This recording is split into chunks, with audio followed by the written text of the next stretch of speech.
Hello, good morning, good afternoon, good evening from wherever you are watching. This is Zuzana Mukumai-Filipova from Intercultural Relationships Celebrate Your Differences. So today I am bringing 5 tips for you for the moment when you are about to snap at your partner.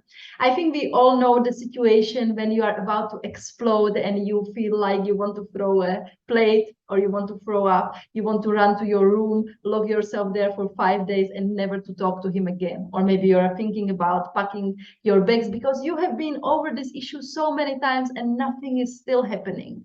And often the pressure is so tense and we are about to explode, right? And often when that happens, we respond in a way which is based on anger or fear, and whatever comes out of our mouth, it's not the thing which we would want if we want to make our relationship very happy and fulfilling.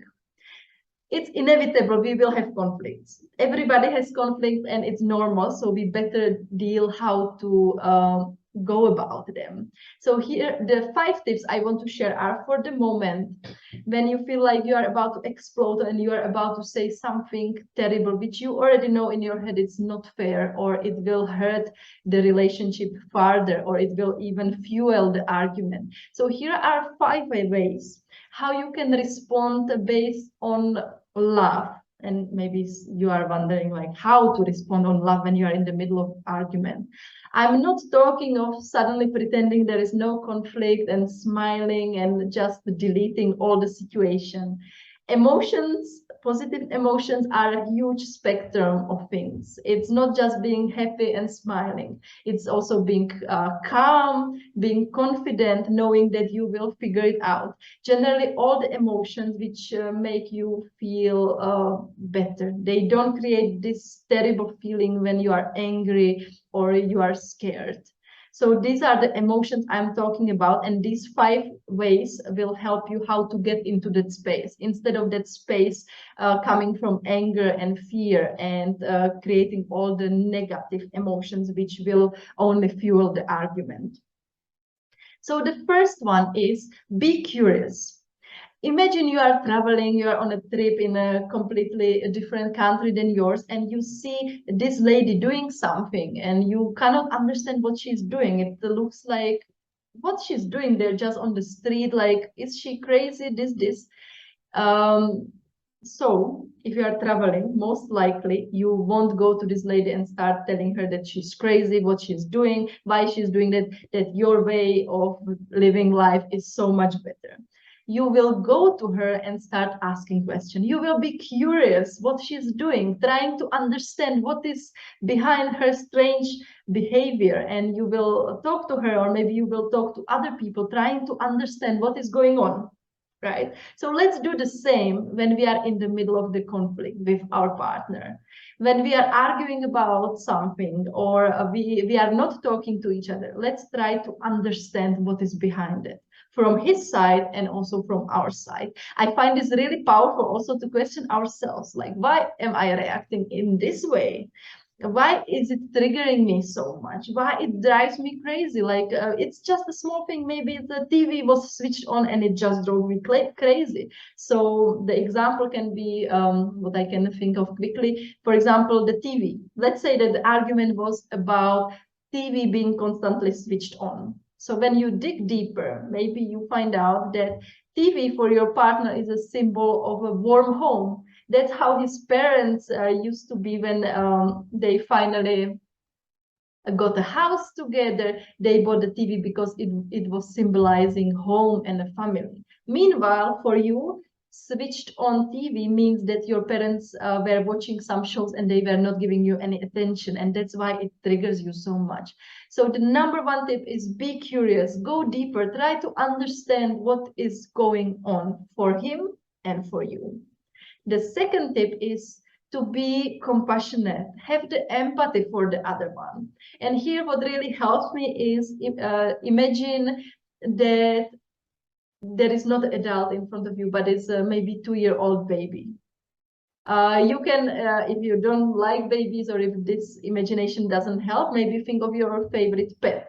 somebody or some animal which really you feel the love for, you feel the compassion, and imagine how you would react in that situation. So for example, if imagine just if there is a child crying because he broke his knee, you wouldn't start shouting, hopefully, at the child that he never pays attention, that you already told him, but you will go and hug him, and you will keep hugging him until he stops crying, and then you put a bandage on the knee.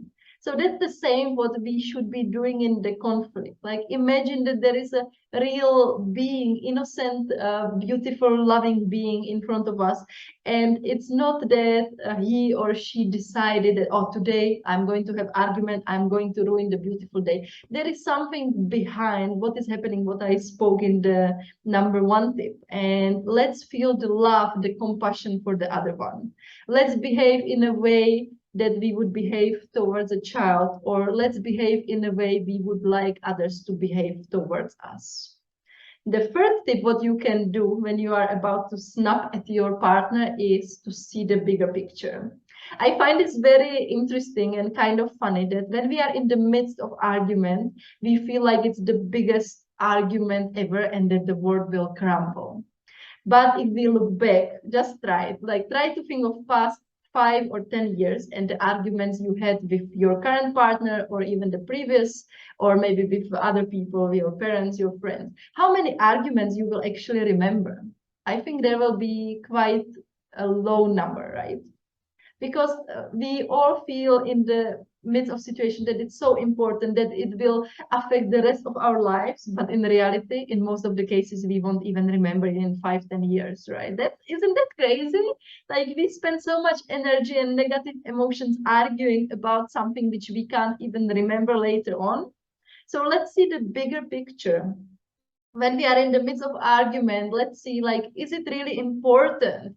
Will we even remember it in 5 years? Or looking back when I would be an old lady, would this issue matter? So let's try to see the bigger perspective. And I read yesterday in a book I was reading the saying that people, they don't know how to choose the important thing. They don't know what is important. And it was saying that people actually know what is important, but they choose not to choose it.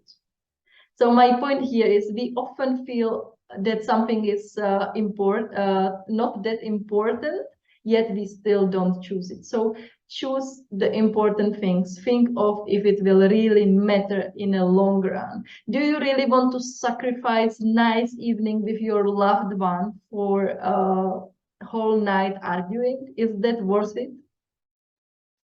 The number 4 tip is to think outside of the box.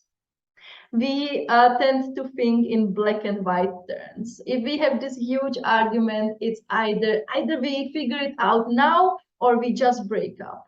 Either he changes or it's not worth it, this relationship.